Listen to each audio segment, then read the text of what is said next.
നമസ്കാരം. നമ്മൾ ഇന്നത്തെ ക്ലാസ്സിൽ കഴിഞ്ഞ ക്ലാസ്സിൽ ചെയ്തതിൻ്റെ ബാക്കിയായുള്ള ചോദ്യങ്ങളാണ് ചെയ്യുന്നത്. കഴിഞ്ഞ ക്ലാസ്സിൽ നമ്മൾ ഒരു ചോദ്യ പേപ്പറിൽ 27 വരെയുള്ള ചോദ്യങ്ങൾ പറഞ്ഞു നിർത്തിയിരുന്നു. അതിൻ്റെ ബാലൻസ് നമുക്ക് 28 മുതൽ 50 വരെയുള്ള ചോദ്യങ്ങളാണ് ഈ ക്ലാസ്സിൽ നമ്മൾ ചെയ്യാൻ പോകുന്നത്. അപ്പോൾ ഒന്നാമത്തെ ചോദ്യത്തിലേക്ക്, അതായത് 28ാമത്തെ ചോദ്യത്തിലേക്ക് നോക്കാം.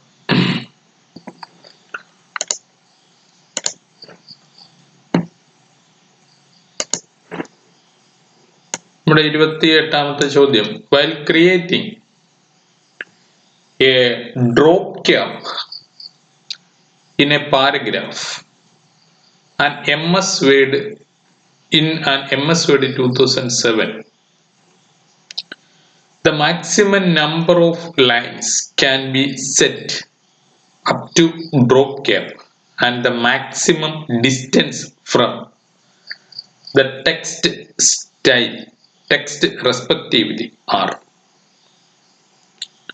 ഇതാണ് ചോദ്യം. ഡ്രോപ്പ് ക്യാപ്പ് എന്ന് പറയുന്നത് എല്ലാവർക്കും അറിയാവുന്നതാണ്. ഡ്രോപ്പ് ക്യാപ്പ് നമ്മുടെ തിയറി ക്ലാസ്സിലൊക്കെ പറഞ്ഞ് കേൾപ്പിച്ചിട്ടുള്ളതാണ്.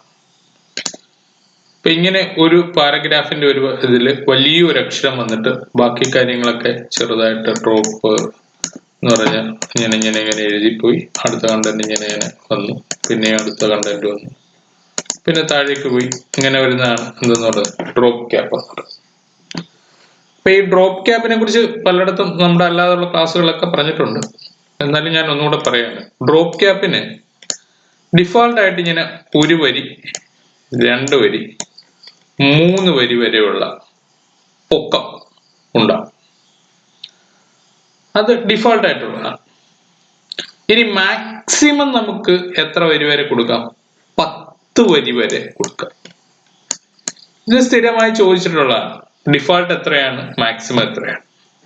ഓക്കെ, ഡ്രോപ്പ് ക്യാപ്പിന്റെ ഡിഫോൾട്ട് എത്രയാണ്, മാക്സിമം എത്രയാണ്? ഡിഫോൾട്ട് 3ഉം മാക്സിമം 10ഉമാണ്. ഇത് നമ്മൾ പഠിച്ചിട്ടുണ്ട്. പക്ഷെ ഇവിടെ തന്നിരിക്കുന്ന ഓപ്ഷൻസ് വളരെ ബുദ്ധിമുട്ടാണ്. അതായത് 10 lines and 14 inches, 10 lines and 12 inches, 3 lines and 20. അത് ഒഴിവാക്കാം, കാരണം അതല്ല എന്ന് നമുക്ക് മനസ്സിലായി. 10 lines and 22 inches, ഈ 3 എണ്ണം കൂടെ വന്നു കഴിയുമ്പോൾ നമ്മളൊരു ബുദ്ധിമുട്ടിലാവും. അപ്പോ ഇതിന്റെ ഒരു അളവും കൂടെ നമ്മൾ പഠിച്ചു വെച്ചേക്കുക. അതാണ് 10 ലൈനും പിന്നെ എത്രയാണ്, 22 ഇഞ്ചസുമാണ്. ഓക്കെ, 28ാമത്തെ ചോദ്യത്തിന്റെ ആൻസർ ഡി ആണ്. അപ്പൊ മാക്സിമം എത്രയാണ്? 10 ലൈൻ ഉണ്ട്. അത് നമുക്ക് എല്ലാവർക്കും അറിയുന്നതാണ്, നമ്മൾ ക്വസ്റ്റ്യൻ പേപ്പറൊക്കെ ഡിസ്കസ് ചെയ്തിട്ടുള്ള. എന്നാൽ ഈ 22 ഇഞ്ചിന്റെ കാര്യം നമ്മൾ പറഞ്ഞിട്ടില്ല. ഇപ്പൊ 22 ഇഞ്ചും കൂടെ ഉണ്ട്. അല്ലെങ്കിൽ 10 ലൈൻ എന്ന് പറയുന്നത് 22 ഇഞ്ചാണ്. അതായത് ഒരു ലൈൻ എന്ന് പറഞ്ഞാൽ ഏകദേശം 2.2 ഇഞ്ചാണ് എന്ന് ഓർക്കുക. ഓക്കെ, അപ്പോ 10 ലൈൻ വരുമ്പോ എത്രയായി? 22 ഇഞ്ച്. അതാണ് അതിന്റെ ഒരു ഡയമെൻഷൻ. അപ്പൊ 10 ലൈൻ നമ്മൾ നേരത്തെ പഠിച്ചിട്ടുള്ളതാണ്. 3 ലൈനും ഓർമ്മയുണ്ട്. 3 ലൈൻ എന്ന് പറഞ്ഞാൽ ഡിഫോൾട്ട് ആണ്, 10 ലൈൻ എന്ന് പറഞ്ഞാൽ മാക്സിമം ആണ്. പക്ഷെ അതിന്റെ കൂടെ ആ ഇഞ്ച് കണക്കും കൂടെ നമ്മളൊന്ന് ഓർത്തിരിക്കും. എത്രയാണ്? 22 ഇഞ്ചസ്. ഓക്കെ, മനസ്സിലായല്ലോ. അടുത്ത ചോദ്യത്തിലേക്ക് പോകാം. The page layout tag contains page breaks. Which among the following is or are not session breaks in MS Word 2007? അപ്പൊ നമ്മളോട് സാധാരണ ചോദിക്കുന്ന ചോദ്യങ്ങളുടെ കൂടെ ചില കണ്ടന്റുകളും കൂടെ ചേർത്താണ് ഇപ്പൊ ചോദ്യങ്ങൾ വരുന്നത്. ഇപ്പൊ പണ്ട് നമ്മളോട് ഡ്രോപ്പ് ക്യാപ്പ് ചോദിച്ചുകൊണ്ടിരുന്ന 10 ലൈൻ അല്ലെ 3 ലൈൻ എന്നൊക്കെ ചോദിച്ചുകൊണ്ടിരുന്നത്. ഇപ്പൊ അതിന്റെ കൂടെ ഒരു കണ്ടന്റും കൂടെ അഡീഷണൽ. അതുപോലെ തന്നെ ഈ പേജ് ബ്രേക്കിനകത്തിൽ വരുന്നതിന്റെ സംഭവത്തിന്റെ മെയിൻ ആയിട്ട് കാണുന്ന വസ്തു എന്താണ്? അതിന് നമ്മൾ പഠിച്ചിട്ടുണ്ട്. സെഷൻ എന്നാണ് അതിന്റെ പേര് എന്ന് പഠിച്ചിട്ടുണ്ട്. ഓക്കെ, പേജ് ബ്രേക്കിൽ വരുന്ന സംഭവത്തിന്റെ പേര് സെഷൻ എന്ന് പഠിച്ചിട്ടുണ്ട്. നമ്മള് ഇപ്പൊ കഴിഞ്ഞ ക്ലാസ്സുകളിൽ ഒരു ഇത് ചെയ്തപ്പോൾ, അതായത് നമ്മുടെ മോക്ക് ടെസ്റ്റ് ചെയ്തപ്പോഴൊക്കെ നമ്മൾ പറഞ്ഞിട്ടുണ്ട്. ഓക്കെ, അപ്പോ ഇനി ഈ പറയുന്നത് കുറച്ചുകൂടെ വ്യത്യസ്തമാണ്. ആ സെഷനകത്തിൽ ഉള്ള ചില കാര്യങ്ങളെ കുറിച്ചാണ് കുറച്ചുകൂടെ ഡീറ്റെയിൽഡ് ആയിട്ട് പോവുകയാണ്. സെഷനകത്തിലുള്ള ചില കാര്യങ്ങൾ. ഇനി എന്താണ് ഈ പേജ് ബ്രേക്ക്, എന്താ സെഷൻ എന്നുള്ളത് നമുക്ക് നോക്കാം. ഓക്കെ, നമ്മൾ MS Word എടുത്തു കഴിഞ്ഞാൽ ഇപ്പൊ ഇവിടെ ബ്രേക്ക് എന്ന് പറഞ്ഞൊരു ഓപ്ഷൻ. ഓക്കെ, അപ്പോ ബ്രേക്കിനകത്തില് പേജ് ബ്രേക്സ് എന്നും സെഷൻ ബ്രേക്ക് എന്നും രണ്ട് തരത്തിലുണ്ട്. പേജ് ബ്രേക്കുകളെ വീണ്ടും പേജ് എന്നും കോളം എന്നും ടെക്സ്റ്റ് റാപ്പിംഗ് എന്നും മൂന്നായിട്ട് തിരിച്ചിട്ടുണ്ട് ബ്രേക്കുകൾ. ഓക്കെ, അപ്പൊ ആദ്യത്തേതെന്ന് പറഞ്ഞാൽ ഒരു പേജ് എൻഡ് ചെയ്യുന്നിടത്ത് വെച്ച് അടുത്ത പേജ് തുടങ്ങുന്നതിനെയാണ് എന്തെന്ന് പറയുന്നത്, പേജ് ബ്രേക്ക് എന്ന് പറയുന്നത്. രണ്ടാമത്തത് indicate text of the following column will break in the next column. ഒരു കോളം ബ്രേക്ക് ആയി അടുത്ത കോളം തുടങ്ങും, അതാണ് എന്ത്, കോളം ബ്രേക്ക്. മൂന്നാമത്തത് ടെക്സ്റ്റ് റാപ്പിംഗ്. അത് നമ്മൾ നേരത്തെ പറഞ്ഞിട്ടാണ്. ഇപ്പൊ പിക്ചറൊക്കെ വരുമ്പോൾ അതിന് ചുറ്റും ടെക്സ്റ്റിനെ റാപ്പ് ചെയ്തൊക്കെ വെക്കുന്നത്. ഇതും എന്താണ്, ബ്രേക്ക് ചെയ്യാനുള്ള ഒരു സംവിധാനമാണ്. അതായത് ടെക്സ്റ്റിന്റെ ബ്രേക്ക് എന്ന് പറഞ്ഞാൽ ഇപ്പം നിലവിലുള്ള രീതിയെ മാറ്റിയെടുക്കുന്നതാണ് ബ്രേക്ക് എന്നുള്ളത് ഉദ്ദേശിക്കുന്നത്. അപ്പൊ ഇതെല്ലാം നോർമലി ഉള്ള പേജ് ബ്രേക്കിനകത്ത് വരുന്നത്. ഈ പേജ് ബ്രേക്കിനകത്തിൽ തന്നെ ബ്രേക്കിനകത്തിലുള്ള രണ്ട് ഭാഗം, ബ്രേക്കിനകത്തിൽ രണ്ട് ഭാഗം, അതാണ് ഒന്ന് പേജ് ബ്രേക്കും മറ്റൊന്ന് സെഷൻ ബ്രേക്ക്. ഈ സെഷൻ ബ്രേക്കുകൾക്കും രണ്ടുണ്ട്, അല്ല 1 2 3 4 ഉണ്ട്. ആദ്യത്തേത് നെക്സ്റ്റ് പേജ്, അതായത് ഒരു നമ്മൾ നേരത്തെ പറഞ്ഞ പേജ് ബ്രേക്കിന് സമാനം തന്നെ, ഒരു പേജ് കഴിയുമ്പോൾ അടുത്ത ഒരു പേജ് ഇൻസേർട്ട് ചെയ്യാനായിട്ട് ഉപയോഗിക്കും. അടുത്ത കണ്ടിന്യൂസ് എന്ന് പറയുന്ന ഒരു സെഷൻ ബ്രേക്ക്, അതായത് insert section break start and new section, ഒരു സെഷൻ കഴിഞ്ഞിട്ട് പുതിയൊരു സെഷൻ തുടങ്ങാൻ വേണ്ടി ഉപയോഗിക്കും. 3 even page, insert a section break start a new section on the next even numbered page. അതായത് ബ്രേക്ക് ചെയ്യുന്നത് ഒരു പേജ് കഴിഞ്ഞ് രണ്ടാമത്തെ, അതായത് ഈവൻ നമ്പറുകൾ, രണ്ടാമത്തെ പേജ്, നാലാമത്തെ പേജ് എന്നിങ്ങനെ വരുന്ന പേജുകളിൽ മാത്രം ബ്രേക്ക് ചെയ്യുക. അത്രയും വരുന്ന കണ്ടന്റിനകത്തിൽ മാത്രം ബ്രേക്ക് ചെയ്യുക, അത് ഈവൻ പേജ്. ഇനി അടുത്തത് ഓഡ് പേജ്, അതായത് ഒറ്റ സംഖ്യ വരുന്ന പേജുകളിൽ മാത്രം ബ്രേക്ക് ചെയ്യുക. ഇങ്ങനെയാണ്. അപ്പൊ സെഷൻ ബ്രേക്കുകൾ next page, continuous, even, odd page. Okay, അപ്പം 4 എണ്ണമാണ് നമ്മൾ പറഞ്ഞത് സെഷൻ ബ്രേക്കുകളിൽ.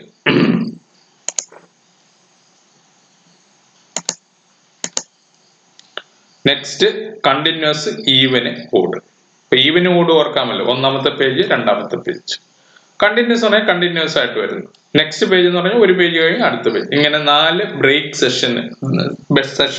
സെഷൻ ബ്രേക്കുകളാണ്. പേജ് ബ്രേക്കുകൾ 3 എണ്ണം. ഓക്കെ, പേജ് ബ്രേക്കുകൾ പേജ്, കോളം, ടെക്സ്റ്റ് റാപ്പിംഗ് എന്ന് പേജ് ബ്രേക്കുകൾ. സെഷൻ ബ്രേക്കുകൾ 1 2 3 4 എണ്ണം. ഇതിനെല്ലാം മൊത്തത്തിൽ പെടുന്ന കാറ്റഗറി ബ്രേക്ക് എന്നാണ്. അതായത് ബ്രേക്ക് എന്ന് പറഞ്ഞ കാറ്റഗറിക്കകത്തിൽ പേജ് ബ്രേക്കുകളും സെഷൻ ബ്രേക്കുകളും. പേജ് ബ്രേക്കുകൾ 3 എണ്ണവും സെഷൻ ബ്രേക്കുകൾ 4 എണ്ണവും. ഓക്കെ, സാമാന്യമായിട്ട് ഇത്രയൊക്കെ നമ്മൾ അറിഞ്ഞിരുന്നാൽ മതി. അപ്പം ഇതിന്റെ ഒരു ചോദ്യമാണ് നമ്മളിപ്പോ പറഞ്ഞത്. എന്താണ് ഇപ്പോ ഇതിനകത്തിൽ കുറെ ഓപ്ഷൻസ് വന്നിട്ട് അതിനകത്തിൽ ഏതാണ് എന്തിനകത്തിൽ വരാത്ത? The page layout tag contains page breaks.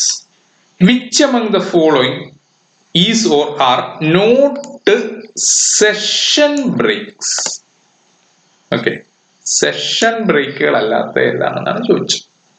ഇപ്പൊ ഇവിടെ കോളം ബ്രേക്കും പേജ് ബ്രേക്കിനകത്ത് വരുന്നതാണ്, ടെക്സ്റ്റ് റാപ്പിംഗും പേജ് റാപ്പിങ്ങിനകത്ത് വരുന്നതാണ്, ഈവനും പേജ് റാപ്പിംഗ് വരുന്നതാണ്, കണ്ടിന്യൂസും പേജ് റാപ്പിംഗ് വരുന്നതാണ്. എല്ലാം പേജ് ബ്രേക്കിനകത്ത് വരുന്നതാണ്.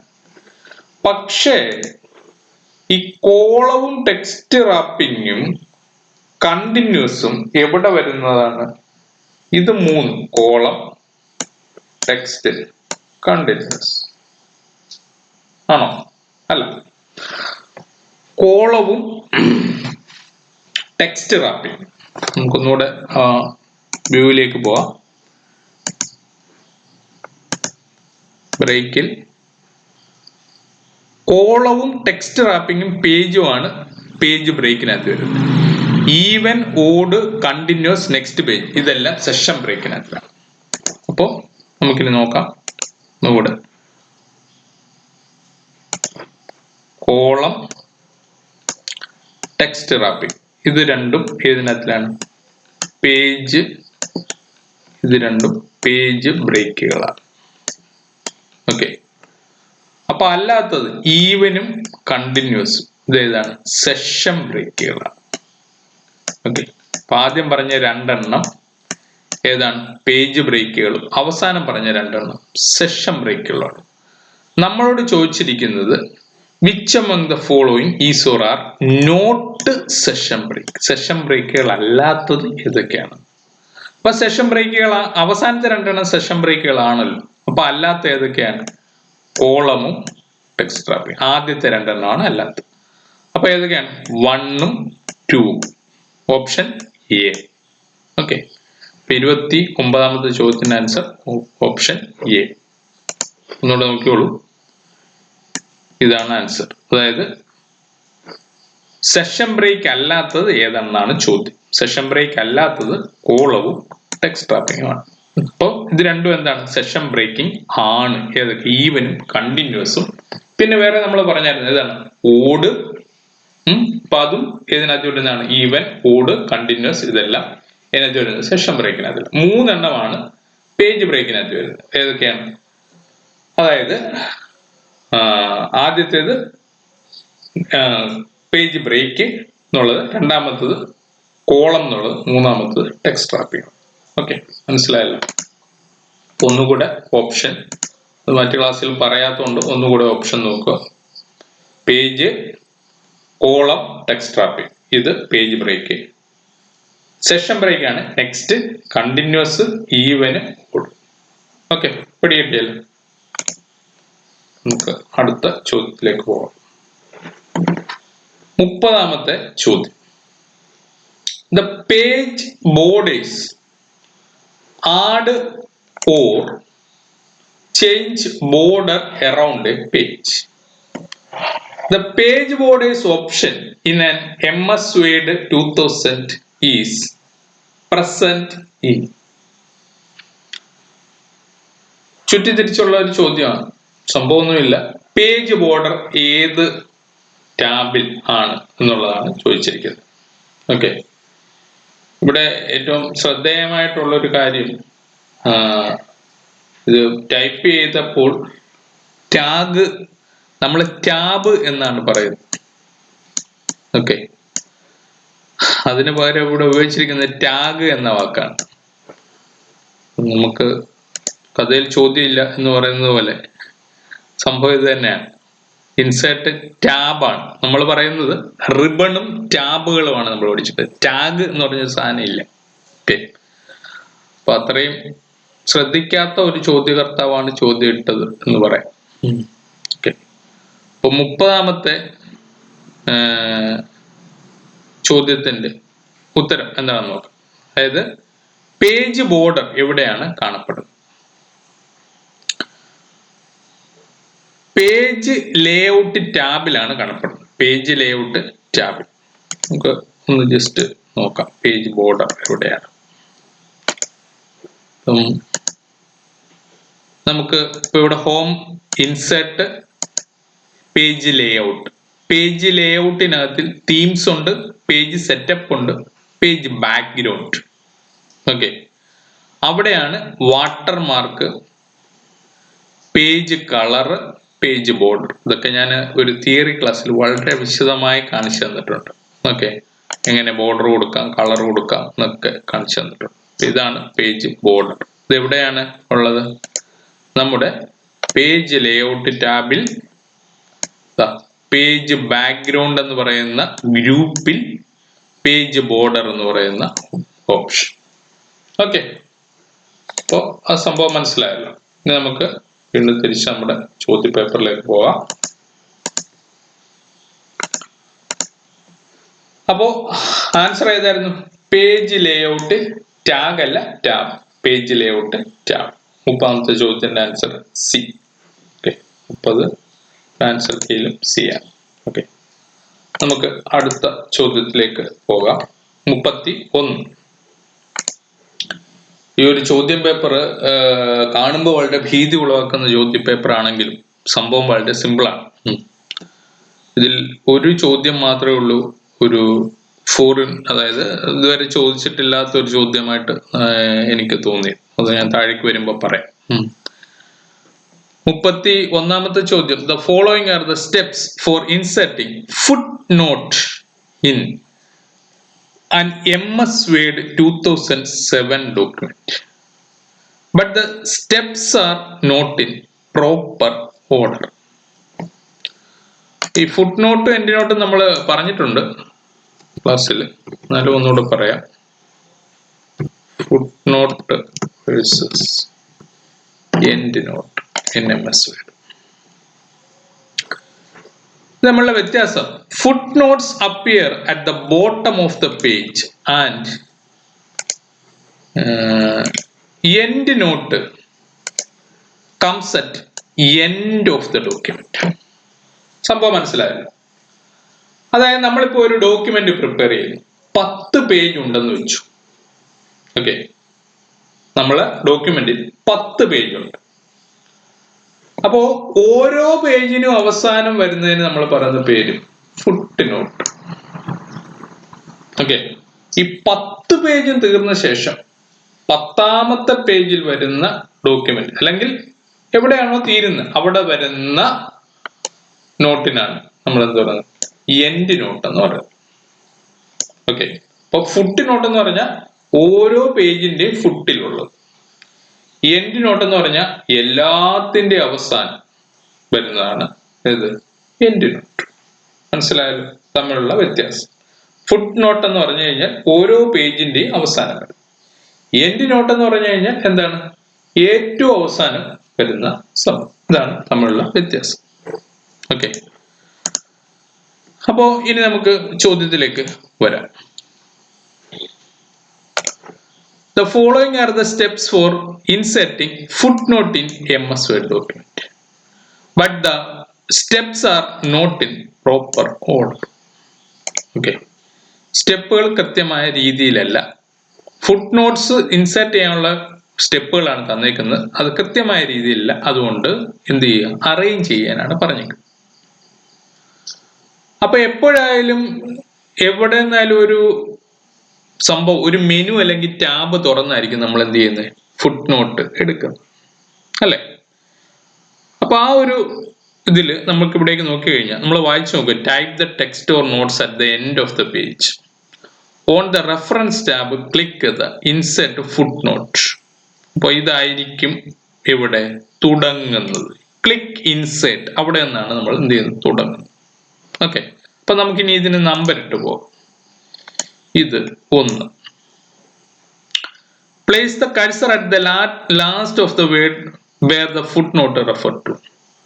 A foot number will appear on the last part of the page. Okay, അപ്പൊ ഇത്രയാണ് കാര്യങ്ങൾ. അപ്പം ആദ്യം നമുക്ക് റെഫറൻസ് ടാബിൽ പോയി ക്ലിക്ക് ഇൻസെർട്ട് ഫുട് നോട്ട്. അപ്പം അത് ചെയ്ത ശേഷം, അതാണല്ലോ ഫസ്റ്റ് സ്റ്റെപ്പ്. അതിനുശേഷം രണ്ടാമത്തെ സ്റ്റെപ്പ് വരുന്നത് എന്തായിരിക്കും? Place the cursor on the last letter of the word where the footnote referred to. എവിടെയാണോ നമുക്ക് ഫുട്നോട്ട് വേണ്ട അവിടെ കൊണ്ടുവന്ന് എന്ത് ചെയ്യുക, കഴ്സറിനെ വെക്കുക. അതാണ് രണ്ടാമത്തെ സ്റ്റെപ്പ്. ഓക്കെ, ഇനി അടുത്തത് എന്താണ്, മൂന്നാമത്തെ. അതായത് ഏതാണ്, A footnote number will appear on the last part of the page. Okay, footnote number will appear on the last part of the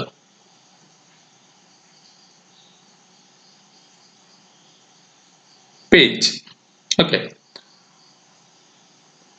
answer yeah. Okay,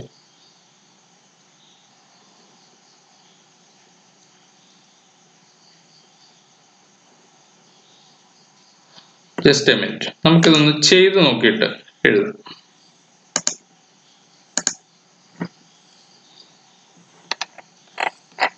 അപ്പൊ ഞാൻ ഈ പേജിന്റെ എൻഡിലേക്ക് ഞാനിപ്പോ ഒരു കണ്ടന്റ് ഉള്ള പേജ് എടുക്കാം. കണ്ടന്റ് ഉള്ള പേജ് എടുത്തിട്ട് അതിന്റെ എൻഡിലേക്ക് വരും. ഓക്കെ, അപ്പോൾ ആദ്യം ഞാൻ ചെയ്യേണ്ടത് എന്താണ്, എവിടെയാണ് എനിക്ക് ഫുട് നോട്ട് വരേണ്ടത് ആ ഭാഗത്തേക്ക് കൊണ്ടുവെക്കുകയാണ്. ഓക്കെ, എവിടെയാണ് ഫുട് നോട്ട് വരേണ്ട ആ ഭാഗത്തിലേക്ക് കൊണ്ടുവെക്കും.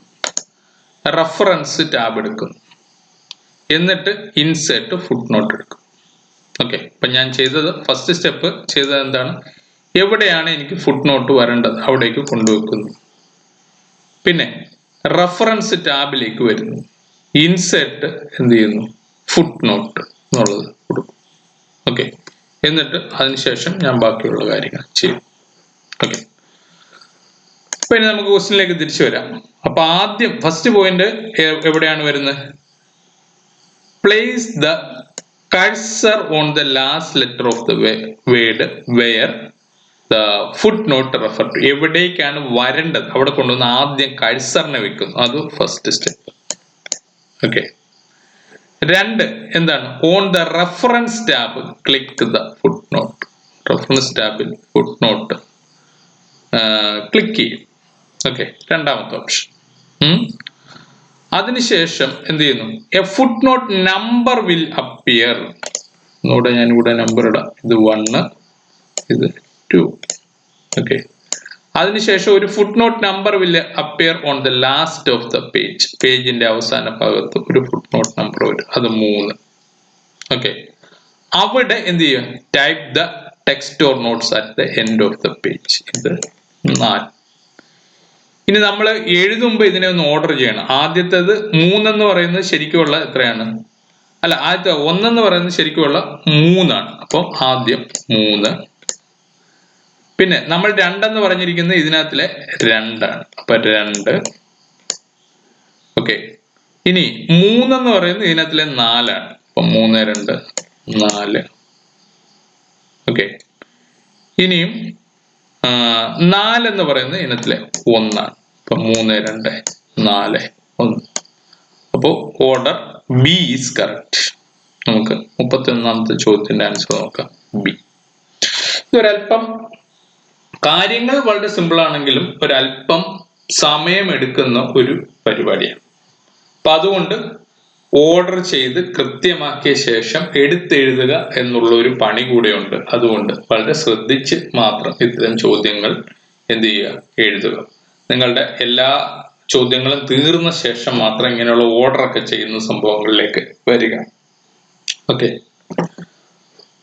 അപ്പോ സംഭവം മനസ്സിലായല്ലോ. ആദ്യം നമ്മൾ എവിടെ പോകുന്നു, കഴ്സർ വെച്ച് അവിടേക്ക് എന്ത് ചെയ്യുന്നു, എവിടെയാണോ വരേണ്ടത് അവിടേക്ക് കൊണ്ടുവന്ന് കഴ്സർ വെക്കുന്നു, അതാണ് ഫസ്റ്റ് സ്റ്റെപ്പ്. രണ്ടാമത് റഫറൻസ് ടാബിൽ പോകുന്നു, ഇൻസേർട്ട് ചെയ്യും. 3 എന്താണ്, അവിടെ ഒരു നമ്പർ വരും, നോട്ട് നമ്പർ വരും. അവിടെ അത് മുമ്പ് നമ്മൾ എടുത്തപ്പോൾ നെക്സ്റ്റ് നമ്പർ എന്ന് പറഞ്ഞുകൊണ്ട് വന്ന പോലെ ഒരു നോട്ട് നമ്പർ വരും. അവിടേക്ക് എന്ത് ചെയ്യുന്നു, പിന്നെ ഫുട് നോട്ട് അവിടേക്ക് footnote number will appear on the last part of the page, അത് വരും. അടുത്ത സ്റ്റെപ്പ് എന്ത് ചെയ്യുന്നു, നമ്മൾ അവിടേക്ക് എവിടെയാണ് type the text or notes at the end of the page. ആ ഭാഗത്ത് നമ്മളുടെ ടെക്സ്റ്റ് എന്താണോ നമ്മൾ നോട്ട് കൊടുക്കേണ്ടത് അത് ടൈപ്പ് ചെയ്ത് കൊടുക്കും. ഓക്കെ, അപ്പോ ഇത് മനസ്സിലായെന്ന് ശ്രദ്ധിച്ച് എഴുതേണ്ട ഒരു സംഭവമാണ്, ബി ആണ് ആൻസർ. ഓക്കെ, അടുത്തത് ഇത്രത്തോളം ബുദ്ധിമുട്ടില്ല, ജസ്റ്റ് അറേഞ്ച് ചെയ്താൽ മാത്രം മതി.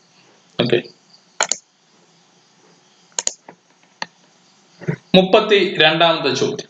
2 statements are given below about male marriage. Male മാരേജുമായി ബന്ധപ്പെട്ട് 2 സ്റ്റേറ്റ്മെന്റുകൾ തന്നിട്ടുണ്ട്. ഈ സ്റ്റേറ്റ്മെന്റിനെ കുറിച്ച് ട്രൂ ഓർ ഫാൾസ് പറയുകയാണ് സംഭവം. അപ്പൊ രണ്ടും വായിച്ചു നോക്കുക, ഏതാണ് ശരിയെന്നും ഏതാണ് തെറ്റെന്നും എഴുതി വെക്കുക. അതിനുശേഷം ഓപ്ഷനിലേക്ക് നോക്കുക. ആദ്യത്തെ statement mail marriage help us to send personalized email messages to different recipient at same time. വളരെ കറക്റ്റ് ആണല്ലോ. അതായത് മെയിൽ മാരേജിന്റെ ഉദ്ദേശം തന്നെ അതാണ്. അതായത് ഒരേ മെയില് പല ആൾക്കാർക്ക് പേഴ്സണലൈസ് ചെയ്ത് അയക്കുക, അതാണ്. ചെറിയ ചെറിയ വ്യത്യാസങ്ങളോടെ ഒരേ കണ്ടന്റ് പലർക്കും അയക്കുക, അതാണ് എന്ത് ഈ മെയിൽ മെർജിന്റെ ഉദ്ദേശം. കറക്റ്റ്. രണ്ടാമത്തത്, mail merge help us to print addressed envelope for the group mail. ഇപ്പൊ ഈ മെയിൽ മെർജിന് വേറൊരു പ്രത്യേകത കൂടെ ഉണ്ട്. നമ്മളിപ്പോ ഓരോരുത്തർക്കും അയക്കുമ്പോൾ ഓരോരുത്തർക്കും കവർ ഉണ്ടല്ലോ, കവർ. ആ കവറിന്റെ പുറത്ത് നമ്മൾ അഡ്രസ്സ് അടിക്കുമല്ലോ. അപ്പൊ ആ അഡ്രസ്സ് എന്ത് ചെയ്യാൻ പറ്റും? ആ അഡ്രസ്സ് ടൈപ്പ് ചെയ്യാനും പറ്റും. കണ്ടന്റ് മാത്രമല്ല, അഡ്രസ്സും എന്ത് ചെയ്യാം, പലർക്കും ഉള്ള അഡ്രസ്സ് ഉണ്ടാക്കാനും പറ്റും. അപ്പൊ അതും ശരിയാണ്. അപ്പൊ ആ രണ്ട് കാര്യങ്ങളും അതിനകത്ത് ശരിയാണ്. അപ്പൊ അതുകൊണ്ട് 32ാമത്തെ ചോദ്യത്തിന്റെ ആൻസർ ഇനി നമുക്ക് നോക്കാം. ഇനി ഓപ്ഷൻ തന്നിരിക്കുകയാണ്, both 1 and 2 are false. False അല്ലല്ലോ, ട്രൂ ആണല്ലോ. അപ്പൊ അതല്ല. അടുത്ത ബോത്ത് 1 and 2 ആർ ട്രൂ. അപ്പൊ അതാണ്. ഓക്കെ, ബിയിൽ തന്നെ നമുക്ക് എന്ത് ചെയ്തു കിട്ടിയ ആൻസർ കിട്ടി. ഓക്കെ, 32ാമത്തെ answer B. Okay, 32 answer B. അടുത്ത, in an MS Word 2007 document, the outline view help us to. Okay, നമ്മൾ പലതരം വ്യൂകൾ ഉണ്ട് എന്ന് പറഞ്ഞു. ഓക്കെ, ഓരോന്നിന്റെയും ജസ്റ്റ് എന്താണ് വ്യൂ എന്ന് കാണിച്ചു.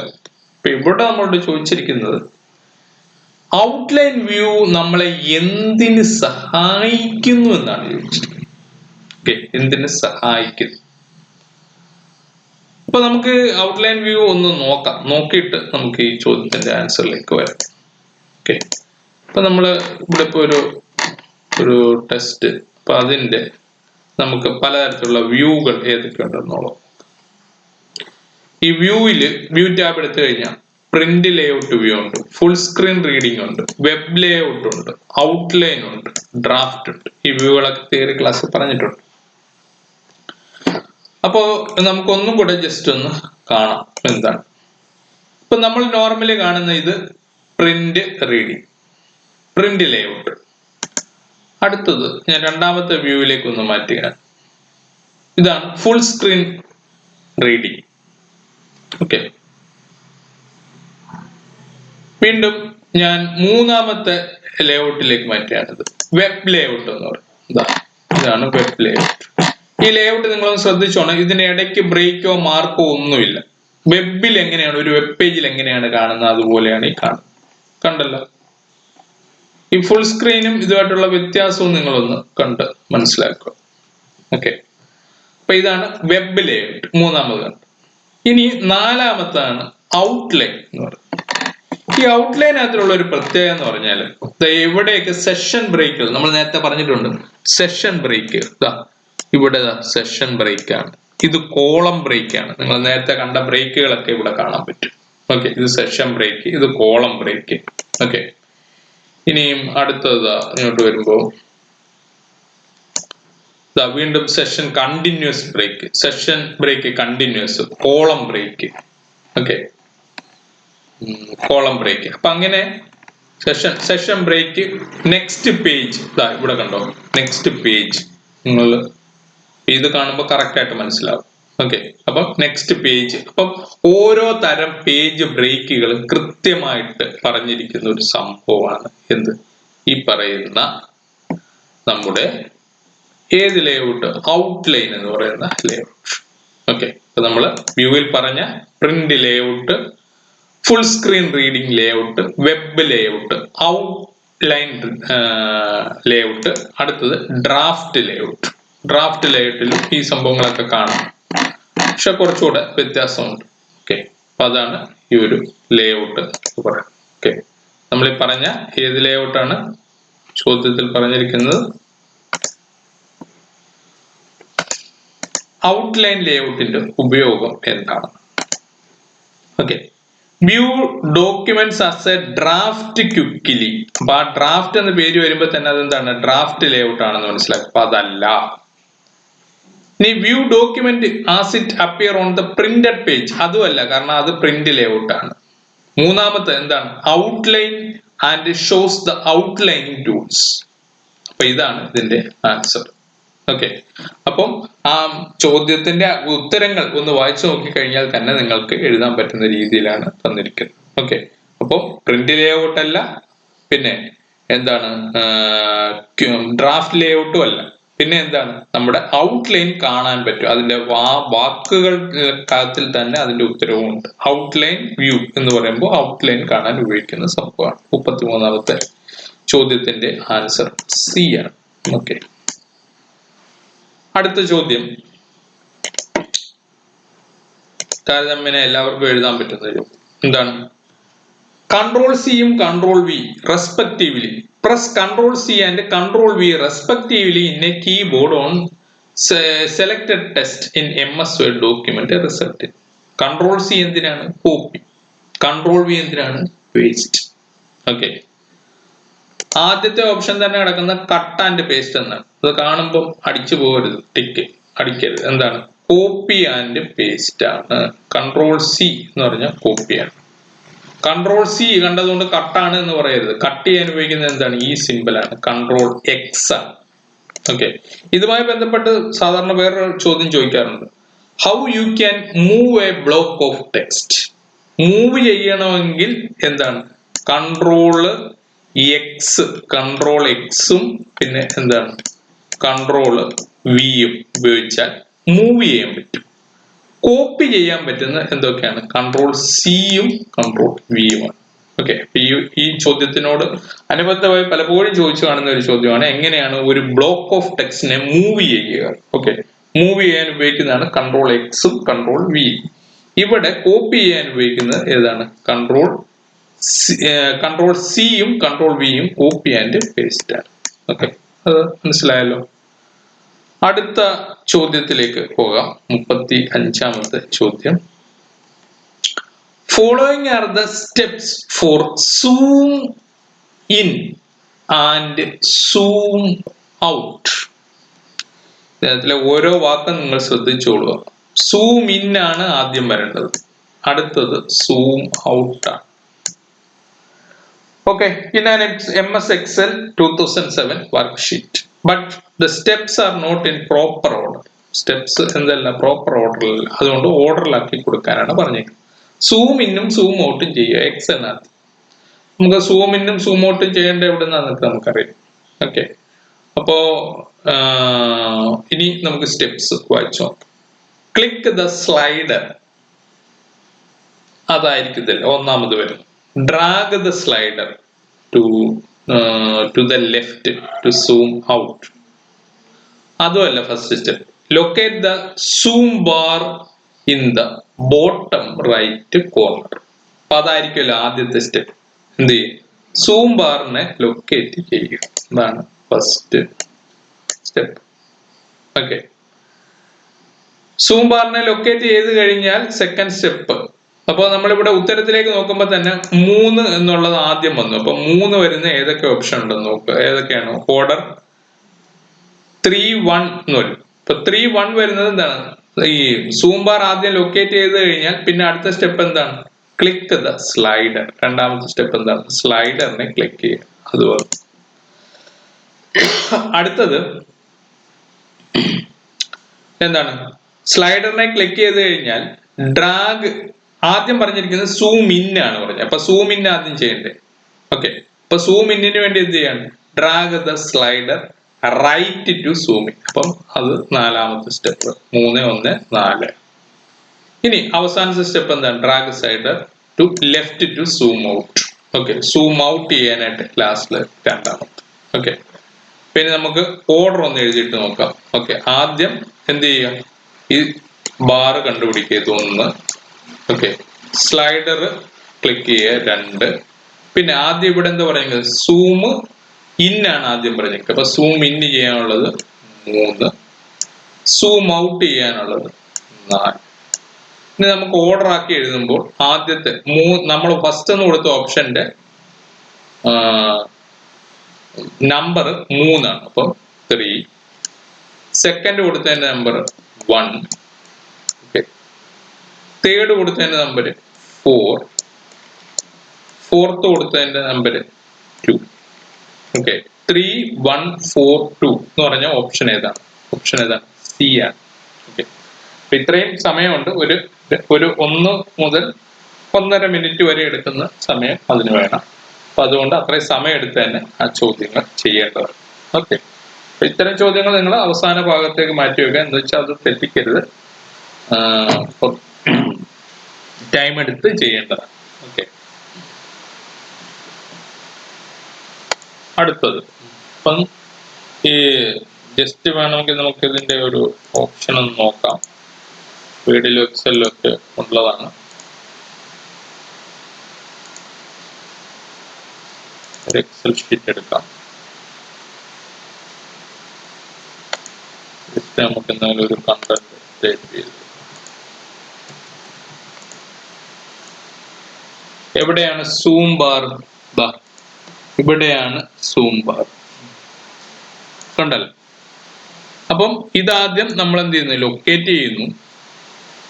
ഓക്കെ, ഇതിന് ഒരു സ്ലൈഡർ ഉണ്ട്, ഇതാ ഇങ്ങോട്ടും ഇങ്ങോട്ടും നീക്കാണ്. ഓക്കെ, ഇത് ലെഫ്റ്റിലേക്കും ഇത് റൈറ്റിലേക്കും. ഓക്കെ, കണ്ടല്ലോ. അപ്പൊ ഇത് മാറുന്നതനുസരിച്ച് വലുതാകുകയും ചെറുതാകുകയും ചെയ്യും. നടുക്ക് നിൽക്കുമ്പോൾ എത്രയായിരിക്കും പെർസെൻറ്റേജ്? 100 ആണ്. ഓക്കെ,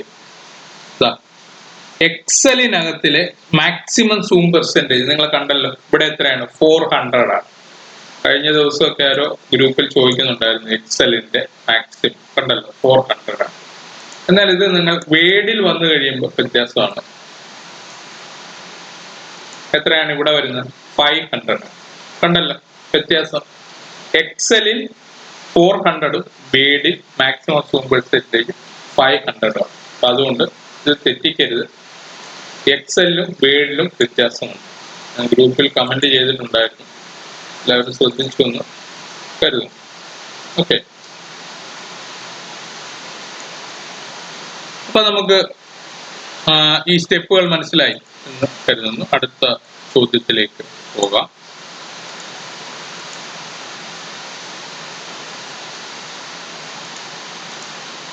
നമ്മുടെ അടുത്ത ചോദ്യം 36. The formula function sum of H3 to H35 in Excel 2007 gives the sum of ranges from cells H3 to H36. അടുത്ത H3 to H34, H2 to H35, H3 to H30. അതിനകത്തിൽ പറഞ്ഞിരിക്കുന്നത് തന്നെ clear ആണല്ലോ. അപ്പോൾ ഈ ചോദ്യം എന്തായിരിക്കും? നമ്മളെ കുഴപ്പിക്കാൻ അല്ലെങ്കിൽ തെറ്റിക്കാൻ വേണ്ടിയുള്ളൊരു സംഭവമാണ് അല്ലെ? 36ാമത്തെ ആൻസർ എന്താണ്? ഒറ്റയടിക്ക് തന്നെ നമുക്ക് പറയാം H3 മുതൽ H35 വരെയുള്ള സെല്ലുകളുടെ ആൻസർ അല്ലെങ്കിൽ അതിന്റെ സമ്മ് അത് കാണാനാണ് എന്തുപയോഗിക്കുന്നത്? സം ഓഫ് എന്നുള്ള ഉപയോഗിക്കുന്നത്. കൃത്യമായിട്ട് H3 മുതൽ H35 വരെയുള്ളതിന്റെ സമ്മ് തന്നെയാണ്. അപ്പൊ അതുകൊണ്ട് ആൻസർ ബി. ഇത്തരം ചോദ്യങ്ങൾ നമ്മളെ കുഴപ്പത്തിലാക്കാൻ വേണ്ടി ചോദിക്കുന്നതാണ്. അതുകൊണ്ട് ഇത്തരം ചോദ്യങ്ങൾ കാണുമ്പോൾ പേടിക്കാതിരിക്കാൻ നമ്മൾ പഠിച്ചിട്ടുണ്ട്. അതുകൊണ്ട് അതിനനുസരിച്ച് ഉത്തരം എഴുതുക. അടുത്ത ചോദ്യത്തിലേക്ക് പോവുക. Which of the following is false related to chart tool in MS Excel 2007? ചാർട്ടുമായിട്ട് ബന്ധപ്പെട്ട്, ഓക്കെ, അതായത് നമ്മുടെ ചാർട്ടുകൾ ഉണ്ടല്ലോ. അപ്പൊ നമ്മള് പലതരത്തിലുള്ള പൈ ചാർട്ട് ഉണ്ട്, ബാർ ചാർട്ട് ഉണ്ട്, അങ്ങനെയുള്ള ചാർട്ടുകളുമായി ബന്ധപ്പെട്ടുള്ള ചോദ്യമാണ്. 2, 3, 4 ഓപ്ഷനുകൾ തന്നിട്ടുണ്ട്. ഓക്കെ, ഈ ചാർട്ട് ടൂളും നമ്മുടെ എക്സലിന്റെ ക്ലാസ്സിനകത്ത് പറഞ്ഞിട്ടുണ്ട്. ലെജൻഡ് എന്താണ്, കളർ വരുന്നത് എന്താണ് എന്നൊക്കെ നമ്മൾ പറഞ്ഞിട്ടുണ്ട്. ഓക്കെ, അപ്പോ അതുമായി ബന്ധപ്പെട്ട ചോദ്യമാണ്. If you insert A chart in a worksheet, set of chart tools will appear above the ribbon. Okay, അത് വളരെ ക്ലിയർ ആണ്. കാരണം നമ്മളിപ്പോ എക്സൽ എടുക്കുകയാണെങ്കിൽ ഇൻസെർട്ട്, ഇതുവരെ നമ്മൾ ഇപ്പൊ ഹോം മെനുവിലാണെന്ന് വെച്ചു. ഇപ്പൊ ഇവിടെ കാണുന്ന ടൂളുകൾ വ്യത്യാസമാണ്. ഈ ഇൻസെർട്ട് മെനു എടുക്കും. ഇൻസെർട്ട് മെനു എടുത്ത് നമ്മളിവിടെ ചാർട്ട് എന്നുള്ള ഓപ്ഷൻ, ഇൻസെർട്ട് ചാർട്ട് കൊടുത്ത് ഒരു ചാർട്ട് ഇൻസെർട്ട് ചെയ്ത് കഴിയുമ്പോൾ തന്നെ ആ ടാബ് ഫുള്ളി അങ്ങ് മാറുകയാണ്. ഇതാ ഇവിടെ നിങ്ങൾ കണ്ടോ, മൊത്തം എന്തുമായിട്ട് ബന്ധപ്പെട്ടാണ്? ചാർട്ടുമായി ബന്ധപ്പെട്ടതാണ് ഇവിടെ മുകളിൽ വരുന്നതെല്ലാം. ഓക്കെ, അപ്പൊ ഒറ്റയടിക്ക് സംഭവം എല്ലാം അങ്ങ് മാറുകയാണ്. അതാണ് ഇവിടെയും ഉദ്ദേശിച്ചിരിക്കുന്നത്, ചോദ്യത്തിലും ഉദ്ദേശിച്ചിരിക്കുന്നത്. ഓക്കെ, അപ്പോ എന്താണ് chart tools will appear above the ribbon. റിബണിൽ ചാർട്ട് ടൂൾസ് മാത്രമായി പ്രത്യക്ഷമാകും. ശരിയാണ്. അപ്പൊ നമ്മൾക്ക് അവിടെ ഒരു ടിക്ക് കൊടുക്കും. അടുത്തത്, the chart tool do not contain design, layout and format tabs.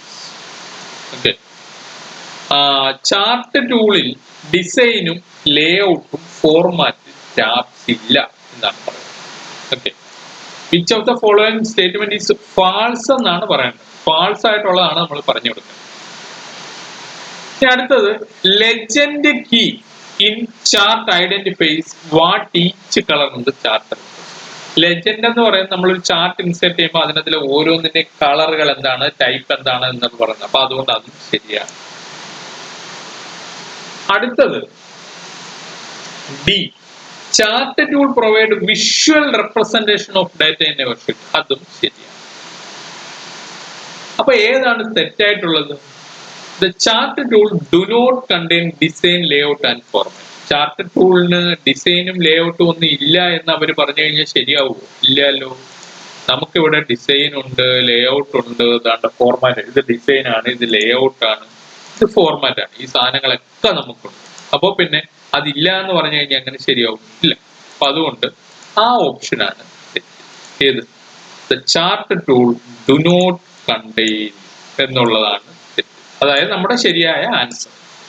Okay, ഇവിടെ ചോദിച്ചിരിക്കുന്നത് എന്താണ്, ഫാൾസ് എന്നാണ് ചോദിച്ചിരിക്കുന്നത്. അപ്പൊ അതാണ് ശരിയായിട്ടുള്ള ആൻസർ. ഓക്കെ, 37 ക്വസ്റ്റ്യൻ ആൻസർ കീയിൽ നമുക്ക് നോക്കാം. ബി ആണ് ആൻസർ. ഓക്കെ, അടുത്തത്, conditional formatting command is located in which of the following group in an MS Excel software.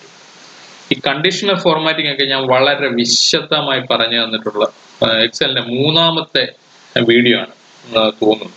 Okay, അപ്പൊ ആ 3ാമത്തെ വീഡിയോയ്ക്കകത്ത് നമ്മൾ കണ്ടീഷണൽ ഫോർമാറ്റിംഗ്, അതായത് എങ്ങനെയാണ് ഓരോന്നും ഇട്ടിട്ട് ഇപ്പം നമ്മളൊരു മാർക്ക് ഷീറ്റ് പ്രിപ്പയർ ചെയ്തിട്ട്, അതായത് 50 മാർക്കിന് താഴെ ഉള്ളവരെ എങ്ങനെ ഒരു പ്രത്യേക കളർ കൊടുത്തെടുക്കാം, 50 മാർക്കിന് മുകളിലുള്ളവരെ ഒരു പ്രത്യേക കളർ കൊടുത്തെടുക്കാം എന്നൊക്കെ കാണിച്ച് കണ്ടീഷണൽ ഫോർമാറ്റിംഗ്, ഇത്ര മാർക്കിന് താഴെ ലെസ് ദാൻ ഇത്രയാണെങ്കിൽ ഒരു പ്രത്യേക കളർ കൊടുക്കും, ഒരു പർട്ടിക്കുലർ കണ്ടീഷൻ അനുസരിച്ച് എങ്ങനെ ഫോർമാറ്റ് ചെയ്യാം എന്നുള്ളതൊക്കെ വിശദമായി പറഞ്ഞു തന്നിട്ടുണ്ട്.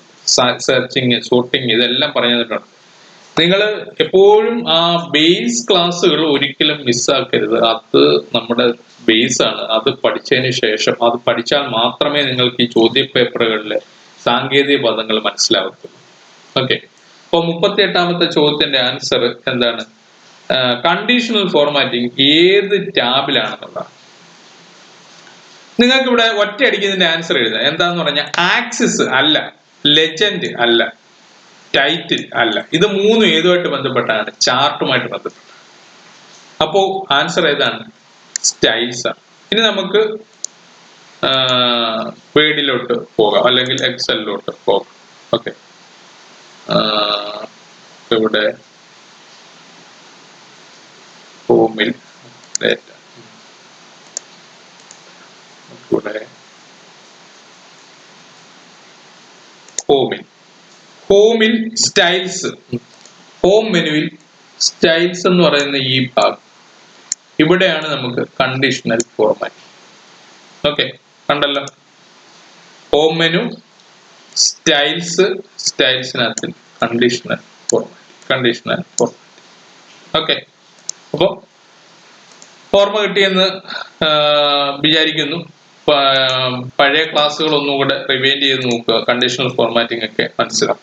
ഓക്കെ, അപ്പൊ ഇവിടുത്തെ ആൻസർ സ്റ്റൈൽസ്. ഓക്കെ, 38ാമത്തെ ചോദ്യത്തിന്റെ ആൻസർ എ, സ്റ്റൈൽസ്. അടുത്ത 39ാമത്തെ ചോദ്യം ഒരു ഡയറക്റ്റ് ക്വസ്റ്റ്യൻ. ഇതും ഒരു ഡയറക്റ്റ് ക്വസ്റ്റ്യൻ ആയിരുന്നു. മിനിമം ഫംഗ്ഷൻ എന്തിനാണ് യൂസ് ചെയ്യുന്നത്?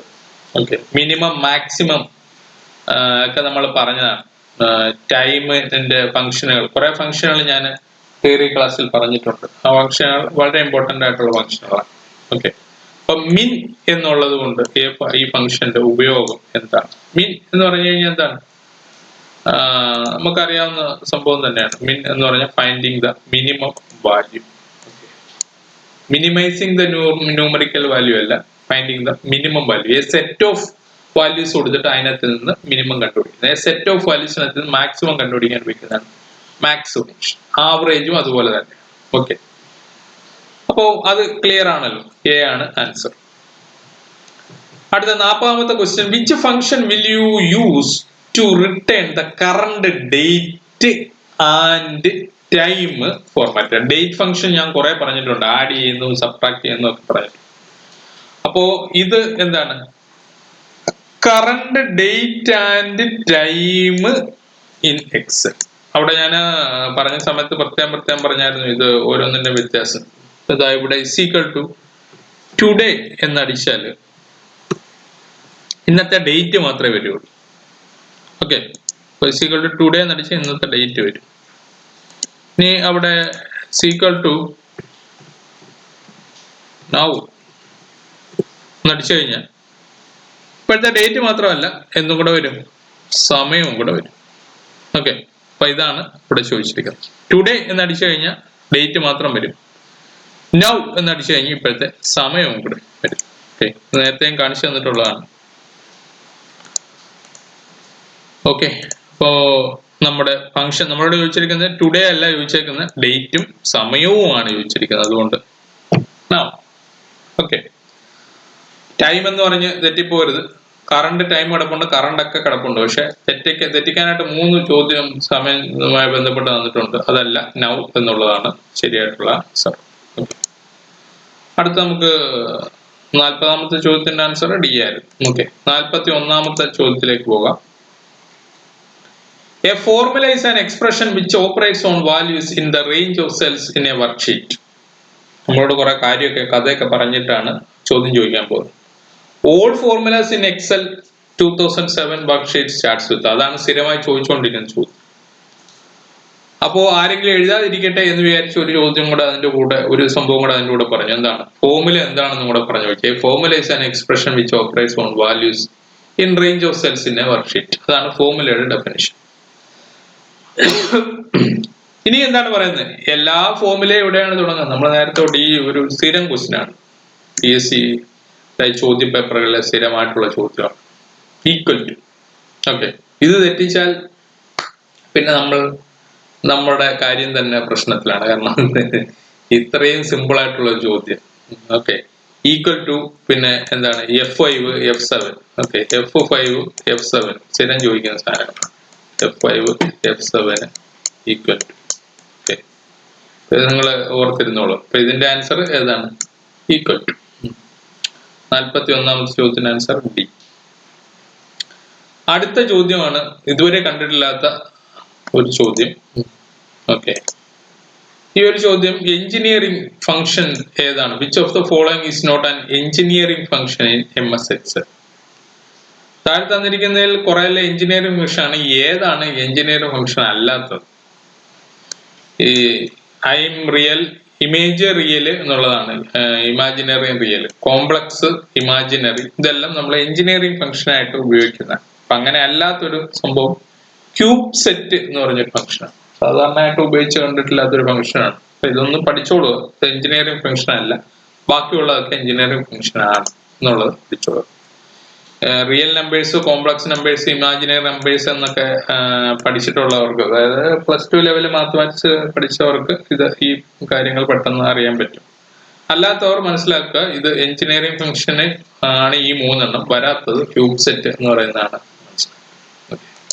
നമുക്ക് ഈ ഫംഗ്ഷനുകളെല്ലാം ഓർത്തിരിക്കുകയും പഠിക്കുകയും ഭയങ്കര ബുദ്ധിമുട്ടുള്ള കാര്യം. ഇത്രയും ഫംഗ്ഷനുകളുണ്ട്, എഞ്ചിനീയറിംഗ് ഫംഗ്ഷനുകള്, മാത്തമാറ്റിക്കൽ ഫംഗ്ഷനുകള്, സ്റ്റാറ്റിസ്റ്റിക്കൽ ഫംഗ്ഷനുകള്, ഇതെല്ലാം ഓർത്തിരുന്ന് പഠിക്കുക എന്ന് പറയുന്നത് അത്രയും പഠിച്ചിട്ട് പരീക്ഷയ്ക്ക് പോകുക എന്നുള്ളത് ബുദ്ധിമുട്ടുള്ള കാര്യം. അപ്പൊ ഇത് ഇങ്ങനെ കാണുന്ന ചോദ്യങ്ങൾ മാത്രം ഒന്ന് നോക്കുക എന്നുള്ളത് ഇതിനകത്ത് ചെയ്യാൻ പറ്റും. ഓക്കെ, അടുത്ത ചോദ്യത്തിലേക്ക് പോകാം. 43. അപ്പോ ഇതിന്റെ ആൻസർ ക്യൂബ് സെറ്റ് ആയിരുന്നു. ഓക്കെ, 42. അടുത്തത്, while you are working with slides in MS PowerPoint presentation. Okay, ഇതും സ്ഥിരം ചോദ്യമാണ്. PowerPoint പ്രസന്റേഷനകത്തിലെ കൺട്രോൾ എമ്മിന്റെ യൂസ് എന്താണ്? ഞാൻ ഒത്തിരി പ്രാവശ്യം ആ തിയറി ക്ലാസ്സിൽ അതിന്റെ ക്വസ്റ്റ്യൻ പേപ്പർ ഡിസ്കസ് ചെയ്തപ്പോഴും ക്വസ്റ്റ്യൻ സെറ്റിനകത്തിലും ഒക്കെ പറഞ്ഞു. എന്താണ് എമ്മും എന്നും തമ്മിലുള്ള വ്യത്യാസം. അത് കഴിഞ്ഞിട്ട് നമ്മുടെ ഷോർട്ട് കട്ട് കീകൾ പഠിച്ച സമയത്തും നമ്മൾ പറയാം. ഓക്കെ, എം എന്ന് പറഞ്ഞു കഴിഞ്ഞാൽ ന്യൂ സ്ലൈഡ് ആണ്. ഓക്കെ, എൻ എന്ന് പറഞ്ഞാൽ എന്താണ്? ന്യൂ ഫയലാണ്. ഓക്കെ, അപ്പൊ പവർ പോയിന്റിന്റെ പുതിയൊരു ഫയൽ തുടങ്ങണമെങ്കിൽ എൻ ആണ്. പക്ഷെ പുതിയൊരു സ്ലൈഡ് ആണെങ്കിൽ, ഇപ്പൊ ആൾറെഡി ഒരു സ്ലൈഡ് ഉണ്ട്, പുതിയൊരു സ്ലൈഡ് കൂടെ വരണമെങ്കിൽ കൺട്രോൾ എം ആണ്. ഓക്കെ, അപ്പോ ഇനി ചോദിച്ചിരിക്കുന്ന ചോദ്യത്തിലേക്ക് പോകാം, ആൻസറിലേക്ക് പോകാം. എന്താണ്? While you are working with slide control M performs. എന്താണ് ചെയ്യുന്നത്? Adding a new slide to the presentation. അതാണ് ചെയ്യുന്നത്. ഓക്കെ, 43ാമത്തെ ചോദ്യത്തിന്റെ ആൻസർ ഡി. ഓക്കെ, അടുത്ത ചോദ്യത്തിലേക്ക് പോകാം.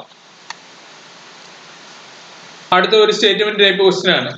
Some of the options in presentation.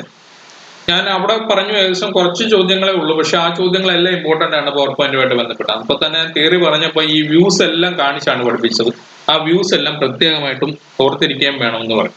Okay, ഞാൻ ആ വ്യൂസ് ഒന്നുകൂടെ കാണിക്കാം. പവർ പോയിന്റിനകത്തിലെ വ്യൂസ് ഇത്രയുമാണ് നമ്മുടെ വ്യൂസ്.